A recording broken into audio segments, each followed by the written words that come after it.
پہلی بات تو یہ ہے کہ میں نے عرض کیا کہ بندہ خود کو تیار کرے، تو کچھ تو اندر سے ہی خود ایسے افراد ہوتے ہیں کہ جو ممبروں پہ آ کے، اسٹیج پہ آ کے، مائک پہ آ کے، سوشل میڈیا پہ آ کے یا مختلف چینلز ان پہ آ کے وہ بیانات دیتے ہیں، اور اس کا یہ ہوتا ہے مقصد کہ کچھ تو ایسی باتیں خود کو ابھارنے کے لیے ہوتی ہیں جی یہ اگر ایسا میں نے کر دیا، یہ بیان دے دیا، تو میں تو سوشل میڈیا پہ چمک جاؤں گا، واہ واہ کیونکہ ایسا تو کوئی کرتا ہی نہیں ہے۔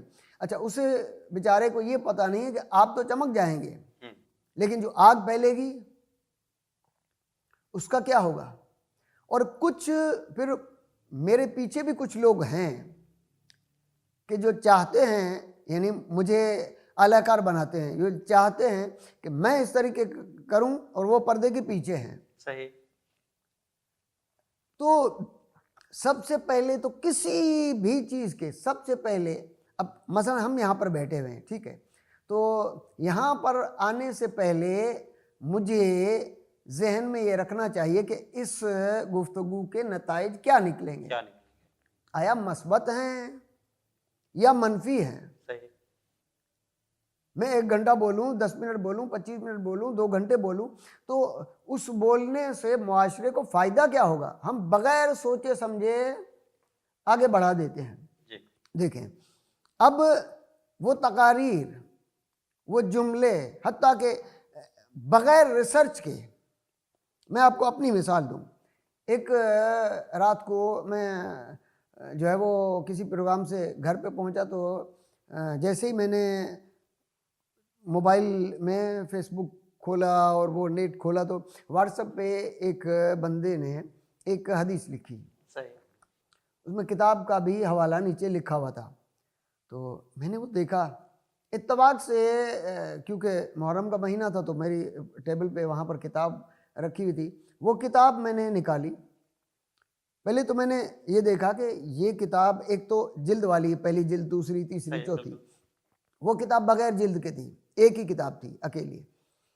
تو میں نے دیکھا، میں نے کہا یہ نہیں ہے، صفحہ نمبر لکھا ہوا۔ پھر بھی میں نے وہ اس کتاب کو، میں نے کہا ٹھیک ہے، جلد نمبر 2 انہوں نے لکھا ہے، میں نے وہ کتاب نکالی اور اس کتاب پہ دیکھا تو کوئی ایسی چیز نہیں تھی۔ میں نے ان کو کال کی تو مجھے پہچان رہے تھے، میں ان کو نہیں پہچانتا تھا۔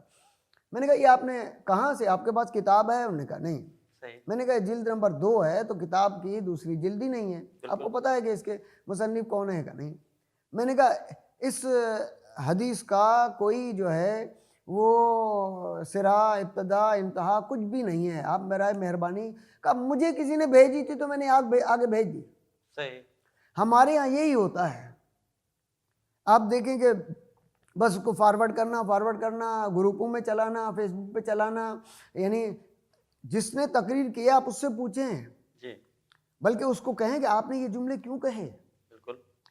یعنی ہم لوگ مخصوصاً، اور بھی مختلف شعبے ہیں مذاہب میں، تو لیکن ہمارا جو ممبری شعبہ ہے، ممبر کا یا محراب کا جو ہے، جی ہمارا دل عام لوگوں کے قلوب سے بڑا ہونا چاہیے۔ بالکل۔ ہم جو بات کریں تو میں نہیں بول رہا، میں فرد نہیں ہوں، یہ میرا جملہ آپ کوٹ کیجئے گا، میں فرد نہیں ہوں، میں معاشرہ ہوں۔ صحیح۔ میں بولوں گا تو معاشرہ بول رہا ہے، میں بناؤں گا تو معاشرہ بن رہا ہے، میں بگاڑوں گا تو معاشرہ بگاڑ رہا ہے۔ میرا جملہ ایک فرد پر نہیں جاتا، بالکل۔ یعنی اقوام میں جاتا ہے، افراد میں جاتا ہے۔ مجھے اقوام اور افراد کے لیے سوچنا چاہیے۔ صحیح۔ وہ آگ لگانے والا تو لگا گیا، بالکل۔ وہ تو اپنی ممبری چمکا گیا، وہ اپنی محرابی چمکا گیا، لیکن اس کے بعد جو اثرات ہوں گے ان میں کتنے، آپ ایک ابھی حال ہی میں جو ہے وہ قریب 1 سال تقریباً ہو گیا ہے، ایک واقعہ ہوا تھا مسیح حضرات کی وہاں بستی جو ہے، جی وہ دیکھیں ایک فرد کی